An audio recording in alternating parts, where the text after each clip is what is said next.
মুহূর্তে তোমাকে দেখাবো যে এই মুহূর্তে কিন্তু একটা অংশ যারা কিন্তু হোলি খেলছে, জল ছুটছে, ঠিক এরকম ভাবেই কিন্তু হেনস্থার শিকার করা হচ্ছে যারা বর্তমান পড়ুয়া রয়েছে তাদেরকে। এবং এই মুহূর্তে পুলিশের তরফে তাদেরকে ভেতরে ঢোকানো হয়েছিল, কিন্তু এই মুহূর্তে তুমি দেখতে পাচ্ছ যে একটা অংশ কিন্তু আর একটা অংশের দিকে একেবারে আবির ছুটছে, কখনো রং ছুটছে। অর্থাৎ যাদের বিরুদ্ধে অভিযোগ তারা কিন্তু এই মুহূর্তে ক্যাম্পাসের ভেতরে দাঁড়িয়ে রয়েছে, এবং যারা বর্তমান পড়ুয়া তারা কিন্তু এখানে বাইরে রয়েছে রাস্তায়, এবং তারা কিন্তু ভেতরে প্রবেশও করতে পারছে না।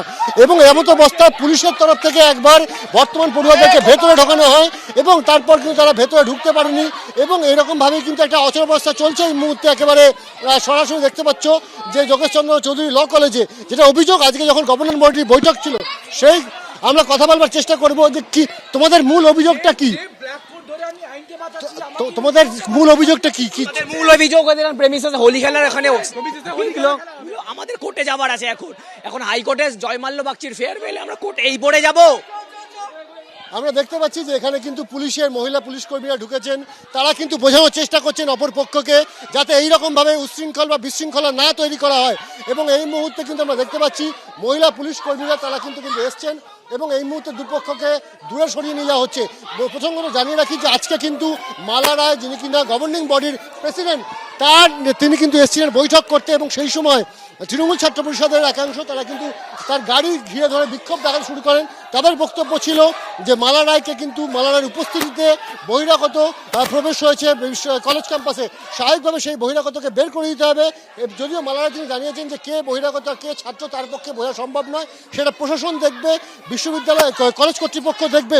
এবং এই তারপরে কিন্তু আমরা দেখলাম মালা রায়কে কিন্তু পুলিশ একবার নিরাপত্তা দিয়ে তাদেরকে বের করে দেয়। তারপরে শুরু হয় রং নিয়ে কিন্তু এই হেনস্থা করা, একেবারে আবির ছড়িয়ে কিন্তু রং নিয়ে হেনস্থা করা হয়। এবং এই মুহূর্তে কিন্তু পুলিশ এসে পরিস্থিতি নিয়ন্ত্রণের চেষ্টা করছে ক্যাম্পাস চত্বরে।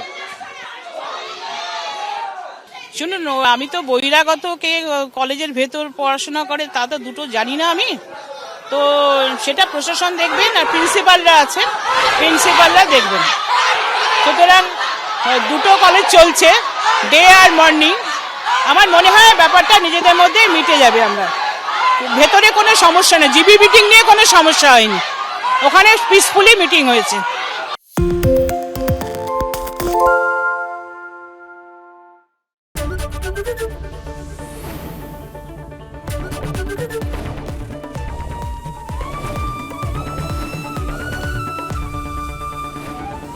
এবিপি আনন্দ, এগিয়ে থাকে, এগিয়ে রাখে। বাংলা ঝামেলা চায় না, বাংলা খবর চায়। বাংলা খবর, বাংলার খবর।